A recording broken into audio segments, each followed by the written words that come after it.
এক গ্রামে ছিল এক যুবক, নাম ছিল রাহুল। রাহুল ছিল একেবারে আত্মকেন্দ্রিক এবং অত্যন্ত স্বার্থপর। তাকে কেউ কখনো সাহায্য করতে বললে সে কখনো এগিয়ে আসত না। নিজের সুবিধার জন্য সে অন্যদের উপকারে কখনো ভাবত না। গ্রামবাসীরা সব সময় তাকে এড়িয়ে চলত, কিন্তু রাহুলের তেমন কিছু মনে করত না। একদিন রাহুল শুনল, গ্রাম থেকে একটু দূরে একটি পুরানো ভেঙে পড়া বাড়ি আছে, যেখানে নাকি ভূত থাকে। সবাই বলেছিল ওই বাড়িতে রাতে গেলে কোনোভাবে ফেরত আসা যায় না। রাহুল, যারা এসব কথাবার্তা বলছিল, তাদের হাস্যকর মনে করেছিল। তার মনে হয়েছিল ভূতের কথা সবই গুজব।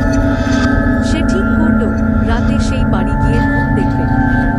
রাত হলো। রাহুল একা একা সেই পুরানো বাড়ির দিকে গেল। বাড়িটি অন্ধকারে ভরা, কিন্তু তাতে কোনো ভয় পেল না রাহুল। সে দরজা খুলে ভিতরে ঢুকে পড়ল। বাড়ির মধ্যে নীরবতা।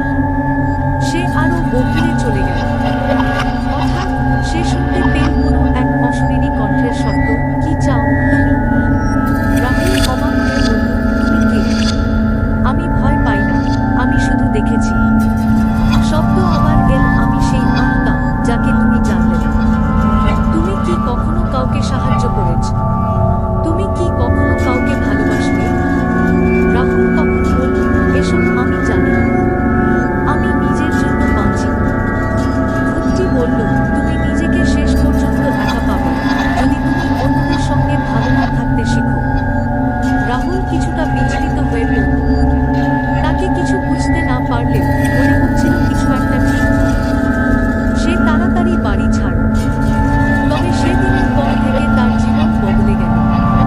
রাহুল বুঝল একা থাকতে কিছুই লাভ নেই। সে ধীরে ধীরে গ্রামবাসীদের সঙ্গে সম্পর্ক তৈরি করতে শুরু করল, তাদের সাহায্য করল এবং তাদের পাশে দাঁড়াল।